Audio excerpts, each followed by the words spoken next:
సంవత్సరాల తరబడి ఎన్ని మందులు వాడినా మీ మోకాల నొప్పులు తగ్గట్లేదా? ప్రాణ పెయిన్ క్లినిక్ లో అత్యాధునిక చికిత్స. ప్రకృతి వ్యవసాయానికి ప్రతీకగా నిలిచే విజయరామ్ గారి గురించి తెలియని వాళ్ళు లేరు అంటే అతిశయోక్తి కాదు. సహజ సిద్ధమైన అనేక పద్ధతుల ద్వారా ప్రపంచానికి మానవులకు ఆరోగ్యాన్ని అందించాలి అని ఆయన కొన్నేళ్లుగా కఠోర దీక్షనే పూనారని చెప్పొచ్చు. ఇప్పుడు ధర్నా చౌక్ లో ఒక కార్యక్రమాన్ని ఆయన తీసుకున్నారు. అదేంటో తెలుసా? వాన నీటిని కాపాడుకుందాం. మనం చూసాం మొన్న సమ్మర్లో బెంగళూరు ఇంకా కొన్ని సిటీస్లో దారుణమైనటువంటి నీటి కొరతని. అలాంటి కొరత రాకుండా ఉండాలంటే ముందుగానే మనం మేల్కొనాలి, ఆ నీటిని కాపాడుకోవాలి అంటూ ఆయన ఒక కార్యక్రమాన్ని తీసుకొచ్చారు. ప్రస్తుతం మనతో పాటు ఉన్నారు, ఆయనతో మాట్లాడదాం.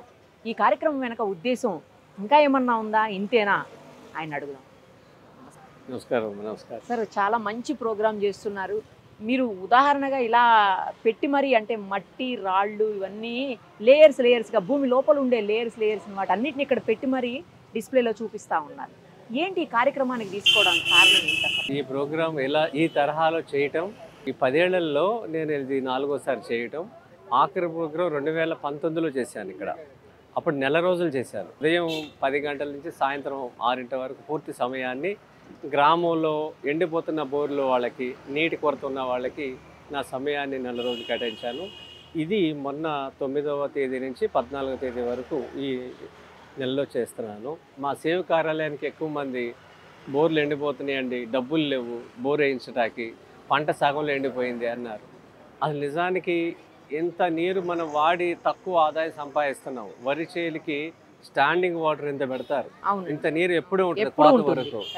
సో ఇంత పెట్టి నీళ్ళు పెట్టి వాళ్ళు సంపాదించేది 6 నెలలకి 25,000 రూపాయల నుంచి 30,000, అంటే నెలకి 5,000 రూపాయలు. ఒక కూలీ పని బయట చేయకుండా ఆయన పొలంలో చేసుకుంటున్నాడు రైతు. అంతకుమించి ఆదాయం లేదు కదమ్మా. వరిలో ఆదాయము 25,000 నుంచి 30,000కి మించి ఎక్కడా లేదు 2 రాష్ట్రాల్లో ఒక సీజన్లో.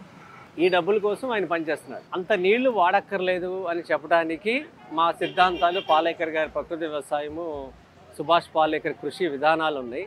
రెండోది, ఉన్న బోరు అసలు ఎండిపోకుండా ఉండంటే ఏం చేయాలి, ఎండిపోయిన బోర్లోకి నీళ్ళు ఎలా తెప్పించాలి, 2 విషయాలు ఇక్కడ. ఈ 2 విషయాలకి 2 నమూనాలు ఇక్కడ ఉన్నాయి.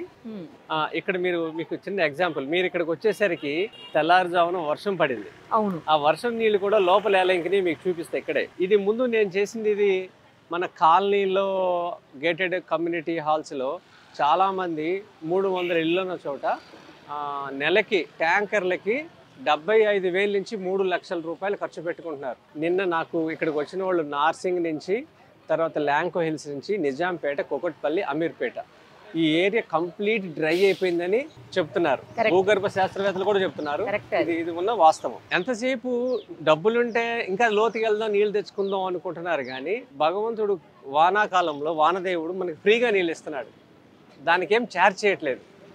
అదే ప్రభుత్వం అయితే నీటికి బిల్లు వేస్తుంది. అవును, దీనికి బిల్లు లేదు. ఈ నీళ్ళు దాచుకుందామన్న ఆలోచన కావాలి. ఇప్పుడు దాహం వేసినప్పుడు మనకి ఇంట్లో 2 రోజులకు ఒకసారి పంపు వస్తుంది. ఎన్ని నీళ్ళు కావాలో మనకి ప్లాన్ ఉంది, దాచుకుంటున్నాం. మరి పంట పండించడానికి ఎన్ని నీళ్ళు కావాలి, దానికి ప్లాన్ లేదు. దానికంటే మనకున్న పొలంలో 10% చెరువు తవ్వుకోవాలి. ఓకే, అది బేసిక్ ఫండమెంటల్. అలా తవ్వుకుంటే ఏమవుతుందంటే పోలవరం ప్రాజెక్ట్తో సమానం, అది లేదా కాళేశ్వరం ప్రాజెక్ట్ సమానం. అది నా పొలంలో ఉంటుంది. నాకు 15 ఏళ్ళ నుంచి నీటి కొరత రాలా. నా పొలంలో ఎప్పటికీ 25 మంది పనిచేస్తారు, 15-20 మంది సందర్శకులు వస్తారు. అంటే సుమారుగా 40 మంది భోజనాలు అవుతాయి. ఎప్పుడు నీటి కొరత రాలా.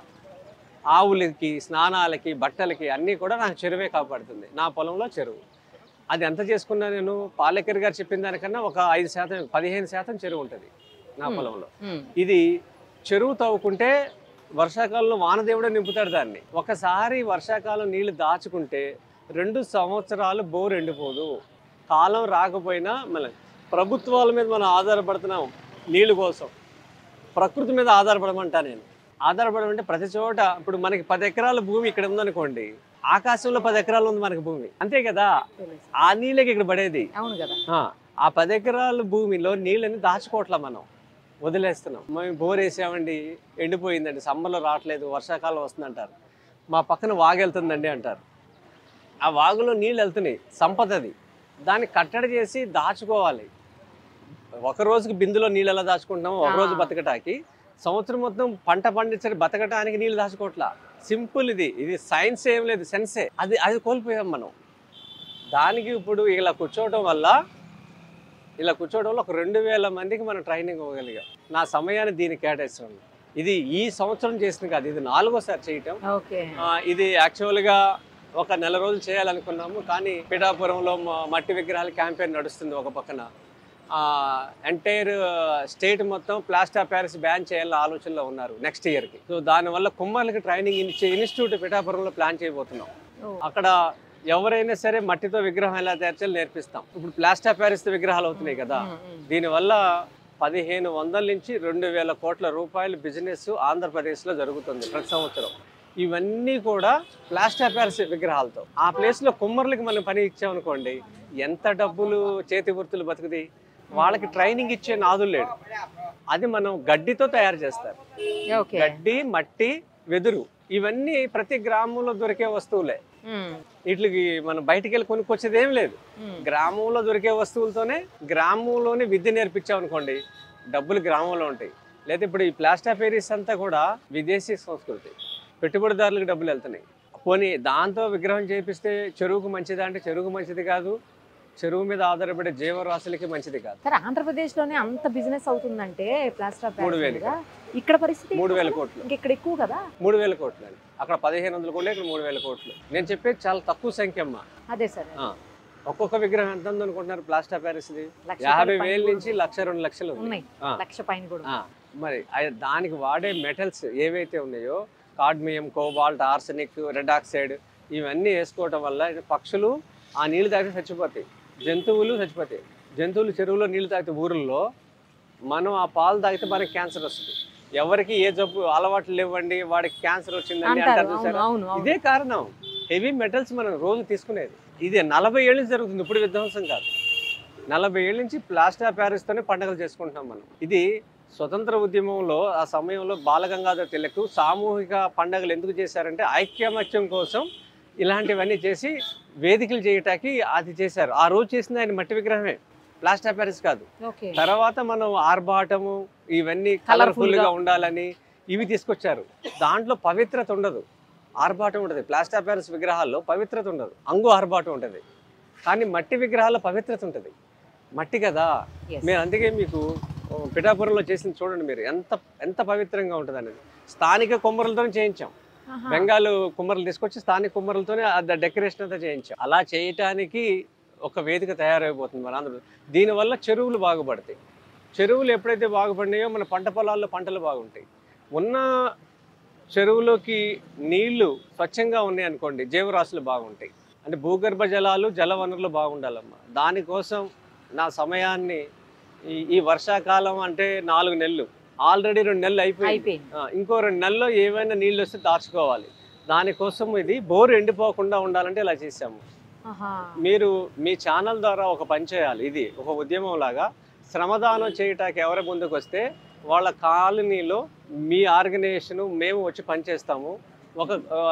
నేను చెప్పిన సమస్యలు ఎక్కడ ల్యాంకో హిల్స్, నార్సింగి, అమీర్పేట్, కుకట్పల్లి, నిజాంపేట్, ఇది కంప్లీట్ డ్రై అయిపోయిన డేంజర్ జోన్లో ఉన్నాయి. ఇవన్నీ అక్కడ శ్రమదానం చేద్దాం. ఒక సాటర్డే సండే ఐటీ వాళ్ళందరూ వస్తారు. మనం అందరం కలిసి గుంట తీసి ఇవన్నీ రాళ్ళు వేస్తే వాళ్ళ ఏరియాలోకి వెళ్ళి మనం పనిచేస్తే వాళ్ళకి ఆలోచనలు వస్తాయి. అంటే భూమి కోసం మనం చేయాలి. ఎందుకంటే మనకు ఆల్టర్నేటివ్ లేదు కదా. మహాపంచభూతాలకి ఆల్టర్నేటివ్ లేదు. భూమి అయినా, నీరైనా, వాయువైనా. అందుకని ఇట్లా కాపాడుకునే టైం ఏదైనా ఉందంటే ఈ 2 నెలలే. తర్వాత మనం ఎన్ని పూజలు చేసినా వర్షం చొక్కైతే పడదు. అందుకని శ్రమదానం చేద్దాము. ఇది ఒక సామాజిక బాధ్యత కింద. దీన్ని టెక్నికల్గా చెప్పమంటే చెప్తాం. చెప్పండి. ఇది 500 గజాలు ఇల్లు ఉన్న వాళ్ళు ఎవరైనా సరే, 300 నుంచి 500 గజాలు ఉన్న వాళ్ళకి ఈ సైజు వచ్చేసేసి 8 అడుగులమ్మ. ఇది ఇక్కడి నుంచి 8 అడుగులు, వెడల్పు వచ్చేసి 4 అడుగులు. ఇది భూమిలో గుంట తీయాలి. ఈ ప్లాస్టిక్ ఏంటంటే ఎలా రాళ్ళు అమర్చాలో చెప్పడానికి ఇది వేసాం. ఇదేమి ఉండదు, గుంట తీసేసి నేరుగా లోపల ప్లాస్టింగ్ ఇటుకలతో కట్టకూడదు. దాంట్లో ఈ సైజు రాళ్ళు, ఇది 60 mm అంటారు, కానీ వాళ్ళు 80-100 mm కూడా పంపిస్తారు. గుంట తీయగానే ఈ సైజు రాళ్ళు ఏది పెద్దది ఉందో అది ఫస్ట్ లేయర్ వేయాలి. దాని తర్వాత దానికన్నా చిన్నవి దానికన్నా చిన్నవి ఇలా 50% నింపాలి. 8 అడుగుల గుంటలో 4 అడుగులు నింపేయాలి. తదిమావి 25%, 40 mm 20 mm baby chips sand, 50% ఇది, 25% ఇది. రిమైనింగ్ 25% పార్ట్ ఖాళీగా ఉంచాలి. ఈ బిల్డింగ్ మీద పడ్డ నీళ్లు, ఇదే బిల్డింగ్ అనుకుందాం, ఈ కనెక్షన్ ఇచ్చేయాలి. ఇచ్చేస్తే వర్షం నీళ్ళని దీంట్లోకి వచ్చేస్తాయి. దీంట్లోకి వస్తే వల్ల నీరు లోపలికి ఎలా వెళ్తుందంటే ఈ రాళ్ల సందులోంచి ఇలా మెలికలు తిరుగుకుంటా ఇలా 4 వైపులకి స్ప్రెడ్ అవుద్ది. తూర్పు, పడమర, ఉత్తర, దక్షిణం. నీరు ఎప్పుడు భూమిలోకి ఇలా వెళ్తుంది, ఇలా వెళ్దాం. ఇలా వెళ్ళినప్పుడు ఇది కిలోమీటర్ దూరం వరకు వెళ్తుంది. ఇది ఇక్కడ పడ్డ నీళ్లు, మీ ఇంట్లో పడ్డ నీళ్లు భూమిలో దాచిపెడితే 1 కిలోమీటర్ వరకు వెళ్తాయి. పక్కింట్లో వాళ్ళ బోర్లు కూడా రీఛార్జ్ అవుతాయి మీ వల్ల. దీంతో పాటు కిందకి వెళ్తాయి.